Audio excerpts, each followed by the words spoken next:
প্রিয় দর্শক, যে যেখান থেকে দেশ রূপান্তরের সঙ্গে যুক্ত হয়েছেন সবাইকে জানাচ্ছি স্বাগতম। আমি জহির রায় এই মুহূর্তে সরাসরি অবস্থান করছি রাজধানীর একটি পেট্রোল পাম্প মেঘনা পাম্প থেকে আপনাদেরকে দেখানোর চেষ্টা করছি। সকাল থেকেই কিন্তু এখন পর্যন্ত মানুষের কিন্তু আমরা দীর্ঘ লাইন কিন্তু দেখতে পাচ্ছি এই পাম্পটিতে।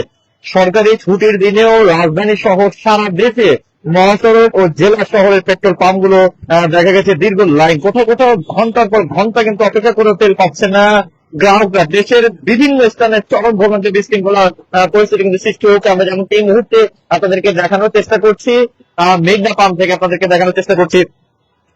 দেখতে পাচ্ছি যে পেট্রোল পাম্পের সামনে কিন্তু দীর্ঘ সারিতে কিন্তু দাঁড়িয়ে আছে গাড়ি, মোটরসাইকেল, প্রাইভেট কার, সব ধরনের যানবাহন কিন্তু এখানে জ্বালানির জন্য কিন্তু অপেক্ষা করছে। এই ভিড় কিন্তু সকাল থেকে কিন্তু শুরু হয়েছে এবং এখনো কিন্তু অব্যাহত কিন্তু রয়েছে। একটি বিষয় যদি জানিয়ে রাখি, এখানে আমরা কিন্তু প্রাইভেট কারের যে লাইনটি কিন্তু দেখতে পাচ্ছি, এটি কিন্তু কাঁটাবন পর্যন্ত কিন্তু চলে গেছে।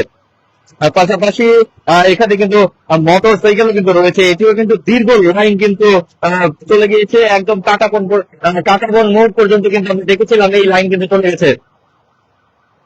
হঠাৎ করেই কিন্তু অনেক চালক দীর্ঘ সময় ধরে কিন্তু অপেক্ষা করছে এবং জ্বালানি নেওয়ার জন্য ধীরে ধীরে কিন্তু গাড়ি এগোচ্ছে। একটি গাড়ি জ্বালানি নিচ্ছে, ঠিক অন্য গাড়িগুলো কিন্তু অপেক্ষা রয়েছে। সব মিলিয়ে এক ধরনের ভোগান্তি কিন্তু বলতে চলে এখানে এই মুহূর্তে আমরা যে পরিস্থিতিটি দেখতে পাচ্ছি। হঠাৎ করে কিন্তু জ্বালানি তেলের চাহিদা বেড়ে যাওয়ায় চরম ভোগান্তি কিন্তু পোহাতে হচ্ছে চালকদের। ইতিমধ্যে কিন্তু ঈদের ছুটিও কিন্তু শেষ হয়েছে, অনেকেই কিন্তু বাড়ি ফিরেছিলেন, ব্যক্তিগত গাড়ি নিয়ে শহরে কিন্তু ফিরেছে মানুষ ছুটির শেষে। ঈদের আগে তেল নিয়েছে অনেকে, সে তেল ফুরিয়ে যাওয়া এবং ঈদের ট্যাঙ্ক গুলো কিন্তু বন্ধ থাকার একটি প্রভাবও কিন্তু এই পাম্পগুলোতে কিন্তু পড়েছে। ফলে পাম্পগুলোতে জ্বালানি তেলের চাহিদা কিন্তু বেড়েছে বলে মনে করছেন অনেকে। আরো একটি বিষয় যদি জানিয়ে রাখি, বিশ্ব বাজারে কিন্তু অস্থিরতা তৈরি হয়েছে ইরান ইসরায়েল সংঘাতকে ঘিরে। এর প্রভাবে কিন্তু তেলের বাজারেও কিন্তু অনিশ্চয়তা তৈরি হয়। ঈদের কয়েকদিন আগে কিন্তু আমরা পেট্রোল পাম্প গুলোতে কিন্তু ঠিক একই রকমের চিত্র কিন্তু দেখেছিলাম, কিন্তু ঈদের ছুটি শেষ হওয়ার পর কিন্তু আমরা আবারও কিন্তু ঠিক একই রকমের চিত্র কিন্তু আমরা দেখতে পাচ্ছি। আরো একটি বিষয় যদি জানিয়ে রাখি যে বিশ্ববাজারে কিন্তু অস্থিরতা তৈরি হয়েছে ইরান ইসরায়েল সংঘাতে ঘিরে। এর প্রভাবে কিন্তু তেলের বাজারে অনিশ্চয়তা তৈরি হয়েছে। পাশাপাশি চরম ভোগান্তির মধ্যে দিয়ে কিন্তু যেতে হচ্ছে সবাইকে। ঠিক একই চিত্র কিন্তু আমরা আবারও কিন্তু দেখতে পাচ্ছি। বর্তমান এই ভিড় সেই ধারাবাহিকতার একটি অংশ বলে মনে করছেন অনেকে। তেল নিয়ে এখন পর্যন্ত যে তথ্য সরকারের পক্ষ থেকে দেওয়া হয়েছে, তথ্য সম্প্রচার মন্ত্রী জহিরুদ্দিন স্বপন যেমনটি জানিয়েছেন যে দেশে এই মুহূর্তে জ্বালানি সংকট নেই এবং জ্বালানির মূল্য বাড়ানোর কোনো পরিকল্পনা কিন্তু সরকারের নেই। 24শে মার্চ কিন্তু সচিবালয় সরকারের 1 মাস পূর্তি উপলক্ষে আয়োজিত সংবাদ সম্মেলনে তিনি এই তথ্য জানিয়েছিলেন। তিনি আরো যদি বলেন, মধ্যপ্রাচ্যের সংঘাতে অন্যান্য দেশের মতো কিন্তু বাংলাদেশেও কিন্তু কঠিন পরিস্থিতির মধ্যে কিন্তু আছে। তবে দেশে এই মুহূর্তে জ্বালানি সংকট নেই এবং জ্বালানির মূল্য বাড়ানোর কোন পরিকল্পনা কিন্তু সরকারের নেই। সরকারের পক্ষ থেকে এমনটি কিন্তু এখন পর্যন্ত জানানো হয়েছে। জনগণকে আতঙ্কিত না হয়ে অতিরিক্ত জ্বালানি না কেনার আহ্বান কিন্তু জানান মন্ত্রী। আপনারা এই মুহূর্তে আপনাদেরকে দেখানোর চেষ্টা করছি, আমি বাংলা মোটর থেকে আপনাদেরকে একটি পাম্প থেকে দেখানোর চেষ্টা করছি যে এই মুহূর্তে আমরা সকাল থেকে কিন্তু দেখেছি যে এখানে কিন্তু ব্যাপক পরিমাণ কিন্তু উপচে পড়া কিন্তু ভিড় রয়েছে।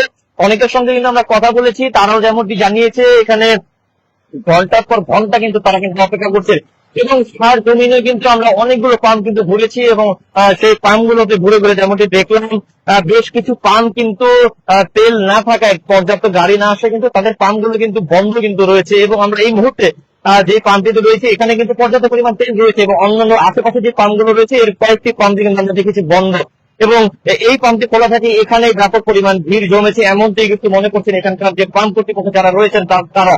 এবং কাজের সংখ্যা আমরা যেমনটি কথা বলেছি তারাও আমাদেরকে যেমনটি জানিয়েছে পর্যাপ্ত তেল রয়েছে, কোনো ধরনের তেলের সংকট নেই এমনটি কিন্তু তারা জানিয়েছে। তবে সার জমিনে এসে আমরা যেমনটি দেখছি যে এখানে কিন্তু উপচে পড়া কিন্তু ভিড় রয়েছে। যে এই পাম্পটি বাংলা মোটর অবস্থিত এবং বাংলা মোটর থেকে একদম টাকাগঞ্জ পর্যন্ত কিন্তু আমরা ঘুরেছি এবং সেখানে যে দেখেছি গাড়ির কিন্তু ব্যাপক সিরিয়াল রয়েছে, দীর্ঘ সারিবদ্ধ হয়ে কিন্তু ঘন্টার পর ঘন্টা কিন্তু এখানে কিন্তু অপেক্ষা করছে তেল নেওয়ার জন্য। ইরান যুদ্ধের জেরে ধরে রাজধানী ঢাকা সহ সারা দেশে পেট্রোল পাম্পগুলোতে কিন্তু জ্বালানি সংকট সার জমিনে দেখা গেল। সরকার বলছে পরিকল্পনা অনুযায়ী চলতে পারলে বাংলাদেশ সংকট স্পর্শ করতে পারবেন না। মূল্যস্ফীতি বেড়ে যাওয়ার আশঙ্কা থাকায় এখনই জ্বালানি তেলের দাম বাড়ানোর কোনো চিন্তা কিন্তু সরকারের নেই। বিদ্যুৎ, জ্বালানি ও খনিজ সম্পদ মন্ত্রী ইকবাল হাসান মাহমুদ কিন্তু যেমনটি গণমাধ্যমকে জানিয়েছিলেন, তেলের কোনো সংকট নেই এবং এরপরে সরকার 3 মাসের জন্য জ্বালানি মজুদ বাফার স্টক নিশ্চিত করতে যাচ্ছে। তার অভিযোগ আরো যেমনটি করেছিলেন যে যুদ্ধ পরিস্থিতির অস্থিরতার সুযোগে একটি গোষ্ঠী মজুদদারি ও কালোবাজারি শুরু করেছে। তিনি জানান, এর বিরুদ্ধে প্রশাসনিক কার্যক্রম জোরদার করা হয়েছে এবং এখনো তা অব্যাহত রয়েছে। তো সব মিলিয়ে বাংলা মোটরের একটি পাম্প থেকে আপনাদেরকে দেখানোর চেষ্টা করছি যে ব্যাপক কিন্তু ভিড় রয়েছে তেল নেওয়ার জন্য। একদিকে যেমন সরকার বলছেন তেলের কোনো সংকট নেই, তবে সার জমিনে এসে আমরা ব্যাপক কয়েকজনের সঙ্গে কথা বলেছি এবং যারা তেল নিতে এসেছে তাদের সঙ্গে কথা বলেছে, তারা বলছেন তেল সংকট, এবং পাম্প কর্তৃপক্ষ যারা রয়েছেন তারাও বলছেন তেলের কোনো সংকট নেই।